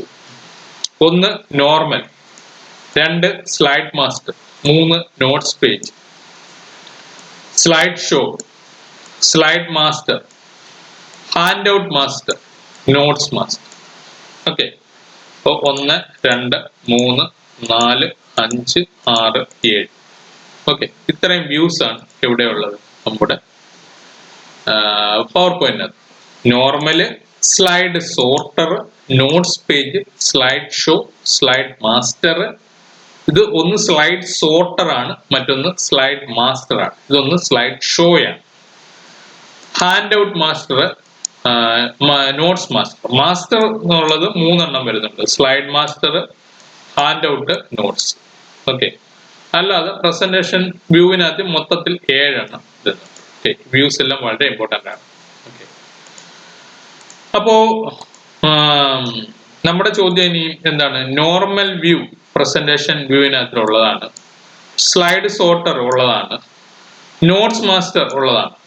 സ്ലൈഡ് ഓറിയന്റേഷൻ അല്ല ഇതിനകത്ത് വരുന്നത്. സ്ലൈഡ് സോർട്ടർ ആണ് നമുക്ക് slide orientation.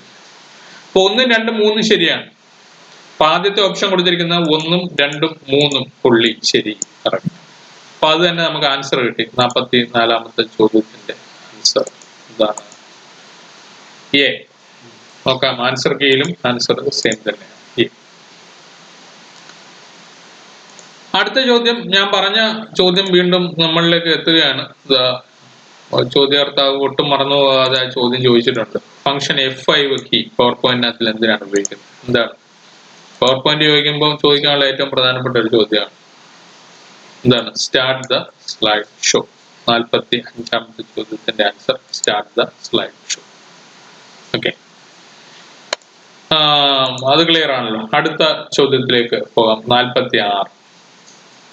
Following are the steps to change the slide page orientation from landscape to portrait layout. ഇവിടെ ശ്രദ്ധിക്കേണ്ട ഒരു കാര്യം, ഈ പവർ പോയിന്റിന് മാത്രമുള്ള പ്രത്യേകത ബാക്കിയുള്ള സോഫ്റ്റ്വെയറുകളുടെ എല്ലാം ഡിഫാൾട്ട് ആയിട്ടുള്ള പേജ് ഓറിയന്റേഷൻ എന്ന് പറഞ്ഞു കഴിഞ്ഞാൽ പോർട്രേറ്റ് ആണ്. ഓക്കെ, ഇങ്ങനെയുള്ളത്. പക്ഷേ പവർ പോയിന്റ് മാത്രം എങ്ങനെയാണ്? നീളത്തിലാണ്. അതായത് ലാൻഡ്സ്കേപ്പ് ആണ്, ലാൻഡ് ആണ് പവർ പോയിന്റ്, മറ്റേത് പോർട്രേറ്റും ആണ്. ഓക്കെ, അപ്പോ ഇവിടുത്തെ ചോദ്യം ലാൻഡ്സ്കേപ്പിൽ നിന്ന് എങ്ങനെ പോർട്രേറ്റിലേക്ക് മാറ്റാം എന്നുള്ളതാണ്.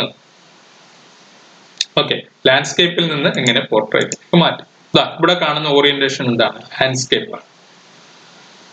അപ്പൊ ഞാനിവിടെ ഹോം ഡിസൈൻ എന്ന് പറഞ്ഞ ഒരു ഓപ്ഷൻ ഉണ്ട്. അവിടെ സ്ലൈഡ് ഓറിയന്റേഷൻ എന്ന് പറഞ്ഞൊരു ഓപ്ഷൻ. ഓക്കെ, ഞാൻ എടുത്തത് ഡിസൈൻ, സ്ലൈഡ് ഓറിയന്റേഷൻ. ഓക്കെ, അടുത്ത സ്ലൈഡ് ഓറിയന്റേഷൻ. അവിടെ എടുത്ത് പോർട്രേറ്റ് എന്ന് മാറ്റി കഴിയുമ്പോൾ ഇപ്പൊ ഇവിടെ എന്റെ ലാൻഡ്സ്കേപ്പ് മാറി എന്തായിട്ട് മാറി? പോർട്രേറ്റ് ആയിട്ട് മാറി. ഓക്കെ, അപ്പൊ ഈ ഓപ്ഷൻ ഒന്ന് മനസ്സിലാക്കിയിരിക്കുക. അപ്പൊ ആദ്യം ഡിസൈൻ എടുക്കുക, സ്ലൈഡ് ഓറിയന്റേഷൻ എടുക്കുക, പോർട്രേറ്റ് എടുക്കുക. അപ്പൊ ഇനി നമുക്ക് സ്റ്റെപ്സിലേക്ക് നോക്കാം. ഓക്കെ, ആദ്യം എന്ത് ചെയ്യുക? ഡിസൈൻ എടുക്കുക. അപ്പൊ സെലക്ട് ഡിസൈൻ. ഓക്കെ, പിന്നെ എന്താണ്?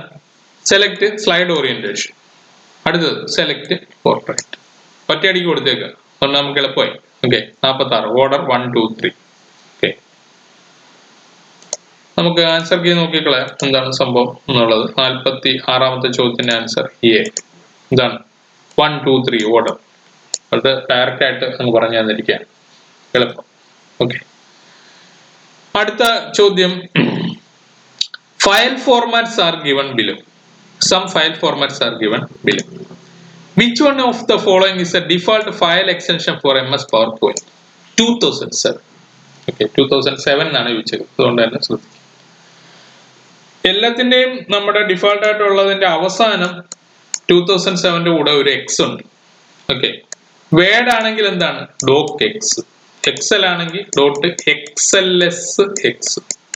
ഓക്കെ, പവർ പോയിന്റ് ആണെങ്കിൽ PPT എക്സ്. ഓക്കെ, പിന്നെ പവർ പോയിന്റിന് കോമൺ ആയിട്ട് വേറെ ഒരു ഇതും കൂടെ ഉണ്ട്, PPS പവർ പോയിന്റ് ഷോ എന്ന് പറഞ്ഞിട്ടൊരു സംഭവം കൂടെ ഉണ്ട്. ഓക്കെ, പവർ പോയിന്റ് ഷോയുടെയാണ് ഡോട്ട് PPS. ഇതൊക്കെ മറ്റു ക്ലാസ്സുകളിൽ പറഞ്ഞിട്ടുള്ളതാണ്. അതുപോലെ ഡോട്ട് XLSM എന്ന് പറഞ്ഞത് മാക്രോയ്ക്ക് ഉപയോഗിക്കുന്നത്.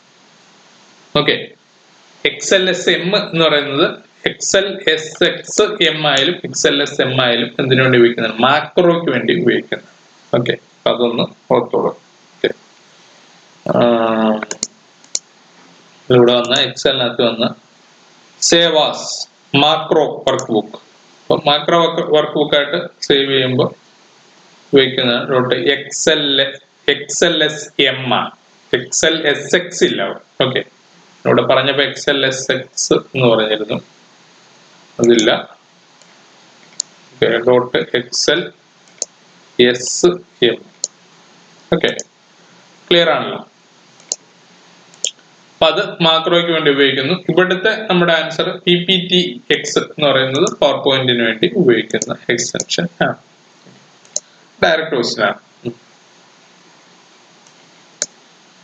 ഇനി ബാക്കിയുള്ളതൊന്ന് നോക്കിക്കോളൂ. HTML എന്തിനാണ് ഉപയോഗിക്കുന്നത്, വെബ് പേജുകൾക്ക് വേണ്ടി ഉപയോഗിക്കുന്നത്. HTTP എന്താണ്, ഹൈപ്പർ ടെക്സ്റ്റ് ട്രാൻസ്ഫർ പ്രോട്ടോകോൾ ആണ്. അത് TCP/IP പോലെയുള്ള പ്രോട്ടോകോളുകൾക്കകത്ത് വരുന്നതാണ്.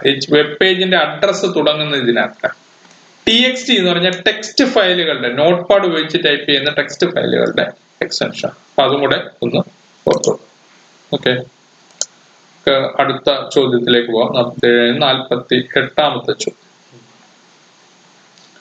Two statements are given. രണ്ട് സ്റ്റേറ്റ്മെന്റ് തന്നിട്ടുണ്ട്. Statement 1, inserting a chart in the presentation is to illustrate and compare data. ഒറ്റയടിക്ക് നമുക്ക് മനസ്സിലാകുന്ന ഒരു സാധനം, വളരെ സാധാരണക്കാരനോട് ചോദിച്ചു കഴിഞ്ഞാൽ പോലും എഴുതാൻ പറ്റുന്ന ഒരു ചോദ്യം.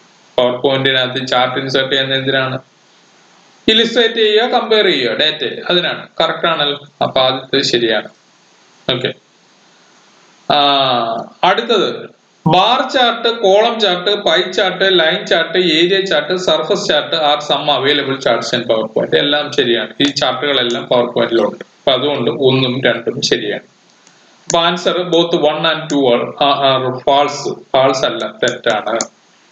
ബോത്ത് 1 and 2 ആർ ട്രൂ, ശരിയാണ്. അപ്പൊ B എന്നതിനകത്ത് നമ്മുടെ ആൻസർ കിട്ടി. ഓക്കെ, 48ന്റെ ആൻസർ B. എന്താണ്, 1ഉം 2ഉം ശരിയാണ് എന്നുള്ളതാണ്.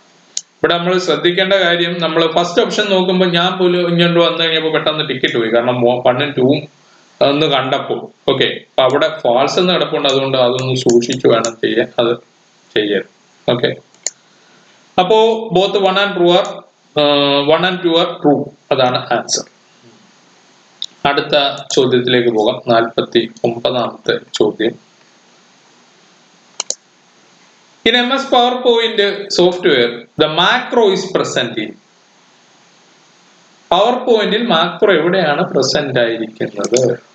ഓക്കെ, എക്സൽ നമുക്കൊന്ന് നോക്കാം. എവിടെയാണ് എക്സലിൽ? വ്യൂവിൽ എവിടെ കിടപ്പുണ്ട്, മാക്രോ കിടപ്പുണ്ട്. ഓക്കെ, ഇനി നമുക്ക് വേഡിൽ നോക്കാം. വേഡിൽ എവിടെയാണ് കിടക്കുന്നത്? വേഡിലും വ്യൂവിൽ എന്ത് കിടപ്പുണ്ട്, ആ മാക്രോ കിടപ്പുണ്ട്. അപ്പൊ പവർ പോയിന്റ് മാത്രമല്ല, പിന്നെ വേഡിലും എക്സലിലും വ്യൂവിനകത്തിൽ നമുക്ക് എന്ത് കിട്ടും, മാക്രോ കിട്ടും. ഓക്കെ, നമുക്ക് ഇവിടെ ഒന്നും ഇതിനകത്തിലും കൂടെ നോക്കാം, പവർ പോയിന്റിലൂടെ നോക്കാം. കിടപ്പുണ്ട് മാക്രോ. ഓക്കെ, അപ്പൊ മാക്രോ ഏത് മെനുവിലാണ് അവൈലബിൾ ആയിട്ടുള്ളത്? വ്യൂ മെനുവിലാണ് മാക്രോ അവൈലബിൾ ആയിട്ടുള്ളത്. അത് വേഡ് ആയാലും എക്സൽ ആയാലും പവർ പോയിന്റ് ആയാലും. ഓക്കെ, ചോദിക്കുമ്പോൾ നമുക്കൊരു സംശയം തോന്നും, വേഡിലും എക്സലിലും ഒക്കെ കണ്ടിട്ടുണ്ട്, പവർ പോയിന്റ് ഞങ്ങൾ അത്ര ശ്രദ്ധിച്ചിട്ടില്ല, അതുകൊണ്ട് ഇനിയിപ്പം വേറെ വല്ലയിടത്തും ആയി പോകും എന്ന് പറഞ്ഞുകൊണ്ട് ഉത്തരം എഴുതിക്കളായിരുന്നു. നമ്മളെ തെറ്റിക്കാൻ വേണ്ടി, കുഴപ്പിക്കാൻ വേണ്ടി ചോദിക്കുന്ന സംഭവമാണ്. സംഭവമൊന്നുമില്ല. എന്ത് തന്നെയാണ്? വ്യൂ മെനുവിലാണ് എന്ത് കാണുന്നത്? മാക്രോ കാണുന്നത്. ഓക്കെ, ഇനി മാക്രോയെ നമുക്ക് എന്ത് ചെയ്യാൻ, റീഡ് ചെയ്യണമെങ്കിൽ, അല്ലെങ്കിൽ മാക്രോ എന്താണ് എന്ന് കാണണമെങ്കിൽ നമുക്ക് എന്ത് ചെയ്യണം? ഇവിടെ മാക്രോയെ ക്ലിക്ക് ചെയ്ത് ഇങ്ങനെ നോക്കാം. ഇനി അതല്ല, മാക്രോയുടെ കോഡ് കാണണമെങ്കിൽ ഇവിടെ വിഷ്വൽ ബേസിക് എന്ന് പറഞ്ഞുകൊണ്ട് ഡെവലപ്പർ ടാബിനകത്തിലേ പറ്റുള്ളൂ. ഓക്കെ, അത് നമ്മൾ സാധാരണ കാണുന്ന ഒരു ടാബല്ല, അതും കൂടെ ഒന്ന് ഓർത്തിരിക്കുക, അതൊന്നും ചോദിക്കാറില്ല. ഓക്കെ, ഡെവലപ്പർ എന്ന് പറഞ്ഞൊരു ടാബിലാണ്. അത് നമ്മൾ അഡീഷണൽ ആയിട്ട് ഫീച്ചർ ആഡ്, നമ്മുടെ ഓപ്ഷൻ എനേബിൾ ചെയ്താൽ മാത്രമേ കാണാൻ പറ്റൂ. ഓക്കെ, അപ്പൊ അതുകൂടെ ഒന്ന് ഓർത്തിരിക്കുക. അടുത്ത ചോദ്യം, അപ്പം 49ാമത്തെ ചോദ്യത്തിന്റെ ആൻസർ വ്യൂ എന്നുള്ളത്. ഓക്കെ, അടുത്ത ചോദ്യത്തിലേക്ക് പോകാം. 50ാമത്തെ ചോദ്യം, if you want to create a new PowerPoint presentation, which of the following options you choose? Okay, ഞാൻ നേരത്തെ പറഞ്ഞപ്പോഴും പറഞ്ഞു, പുതിയൊരു പവർ പോയിന്റ് പ്രസന്റേഷൻ ഉണ്ടാക്കാനാണെങ്കിൽ നമ്മളുടെ എന്താണ് ഷോർട്ട് കട്ട് കീ? Ctrl+N ആണ്. പുതിയൊരു സ്ലൈഡ് ആഡ് ചെയ്യാനാണ് നമ്മൾ എന്ത് ഉപയോഗിക്കുന്നത്? Ctrl+M. അപ്പൊ ഇത് കുഴപ്പം ഉണ്ടാക്കാൻ വേണ്ടിയാണ് ചോദിക്കുന്നത്. അവിടെ Ctrl+N തന്നിട്ടുണ്ട്, Ctrl+M തന്നിട്ടുണ്ട്. നമുക്ക് തോന്നും Ctrl+M പുതിയൊരു സ്ലൈഡ് ആഡ് ചെയ്യല്ലേ, അതൊരു പുതിയ പ്രസന്റേഷൻ അല്ലേ എന്ന് ചോദിക്കും. അല്ല, തെറ്റാണ്. ഓക്കെ, അപ്പൊ ആദ്യത്തേത് ശരിയാണ്. Ctrl+M എന്ന് പറയുന്ന പുതിയൊരു സ്ലൈഡാണ്, അതുകൊണ്ട് അതല്ല. ഓക്കെ, അടുത്തത് click office button and select new. Office button select ചെയ്തു. ഏതാണ് ഈ ഓഫീസ് ബട്ടൺ എന്ന് പറയുന്നത്? ഇവിടെ കാണുന്ന ഈ സാധനമാണ് office button. Okay, office button select ചെയ്തിട്ട് എന്ത് ചെയ്യുക? ന്യൂ എന്നുള്ളത് സെലക്ട് ചെയ്താലും മതി. ഓക്കെ, അപ്പൊ അങ്ങനെയും ചെയ്യാം, അത് രണ്ടാമത്തെ ഒരു ഓപ്ഷൻ. ഓക്കെ, അപ്പം സാധാരണഗതി നമ്മൾ ചെയ്യുന്നതും അത് തന്നെ. അപ്പം അതും ശരിയാണ്. അപ്പം ഏത്? ഒന്നാമത്തത് ശരിയാണ്, മൂന്നാമത്തത് ശരിയാണ്. ഓക്കെ, ഇനി അടുത്തെന്താണ്? Click office button and select prepare. അങ്ങനെ ചെയ്യാൻ പറ്റുമോ? Click office button, select prepare. പ്രിപ്പയറിനകത്ത് ന്യൂ ഒന്നും ഇല്ല, കണ്ടോ? വേറെ സാധനങ്ങളൊക്കെയാണ് കാണുന്നത്, എൻക്രിപ്റ്റും ഡീക്രിപ്റ്റും ഒക്കെയാണ്. അത് നമുക്ക് പെട്ടെന്ന് ഉപയോഗിക്കാത്ത സാധനങ്ങളാണ്. അപ്പൊ അതല്ലല്ലോ, അല്ല. അപ്പൊ അതുകൊണ്ട് ആൻസർ ഏതാണ്? 1ഉം 3ഉം ശരിയാണ്. അപ്പൊ 1ഉം 3ഉം ശരി എന്ന് തന്നിരിക്കുന്ന ഓപ്ഷൻ ഏതാണ്? ഡി ആണ്. 1ഉം 3ഉം ശരി. ഓക്കെ, ഓപ്ഷൻ ഡി ആണ്. അപ്പൊ നമ്മള് ഈ ചോദ്യ പേപ്പറിലെ 50 ചോദ്യങ്ങൾ പറഞ്ഞു കഴിഞ്ഞു. അല്ല, 40 ചോദ്യങ്ങൾ പറഞ്ഞു കഴിഞ്ഞു.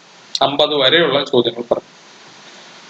ചോദ്യ പേപ്പർ താരതമ്യേന എളുപ്പമായിരുന്നു, കാണുമ്പോൾ വളരെ ബുദ്ധിമുട്ടാണെന്ന് തോന്നുന്നു. എനിക്ക് തോന്നുന്നു ഒരു ചോദ്യം നമ്മൾ ഇതുവരെ കണ്ടിട്ടില്ലാത്ത ഒരു ചോദ്യം വന്നിട്ടുണ്ടായിരുന്നു. പിന്നെ എന്താണ്, ട്വിസ്റ്റഡ് ആയിട്ടുള്ള ക്വസ്റ്റ്യനുകൾ കൂടുതലുണ്ടായിരുന്നു. ഓക്കെ, ഈ ചോദ്യമാണ് നമ്മൾ സാധാരണഗതിയിൽ കണ്ടിട്ടില്ലാത്ത ഒരു ചോദ്യം, ഇത് മാത്രമാണ്. ഓക്കെ, ബാക്കി ചോദ്യങ്ങളെല്ലാം നമ്മുടെ സ്ഥിരം ചോദ്യങ്ങൾ തന്നെയാണ്, ഒന്ന് അങ്ങോട്ടും ഇങ്ങോട്ടും നീക്കിയിട്ടു എന്നുള്ളത് മാത്രമേ ഉള്ളൂ. ഓക്കെ, എല്ലാം നമുക്ക് എഴുതാവുന്ന ഒരു ചോദ്യങ്ങളാണ്. അപ്പോ എപ്പോഴായാലും ചോദ്യ പേപ്പർ കാണുമ്പോൾ നിങ്ങൾ ഭയക്കാതിരിക്കുക, നിങ്ങൾ പഠിച്ചതെല്ലാം ഒന്നുകൂടെ ഒന്ന് ഓർക്കുക, ടെൻഷൻ ഇല്ലാതെ ആൻസർ ചെയ്യുക എന്നുള്ളതാണ്. ചില ചോദ്യങ്ങൾ സമയമെടുത്ത് ചെയ്യേണ്ടതാണെങ്കിൽ സമയമെടുത്ത് ചെയ്താലും നിങ്ങൾക്ക് അതിന്റെ തിയറി അറിയാമെങ്കിൽ നിങ്ങളത് ഉറപ്പായിട്ടും എഴുതണം. കാരണം നമ്മുടെ ഒരു മാർക്ക് മിസ്സായി പോകും. ഡൗട്ട് തോന്നുന്നെങ്കിൽ വിട്ടേക്കുക, കാരണം പിന്നെ ഒരു നെഗറ്റീവ് അടുപ്പിക്കാൻ. ഓക്കെ, അപ്പോ ഇന്ന് നമുക്ക് ഈ ക്ലാസ് ഇവിടെ വൈൻഡപ്പ് ചെയ്യാം. അടുത്ത ദിവസം മറ്റൊരു ചോദ്യ പേപ്പറുമായി നമുക്ക്. ഓക്കെ.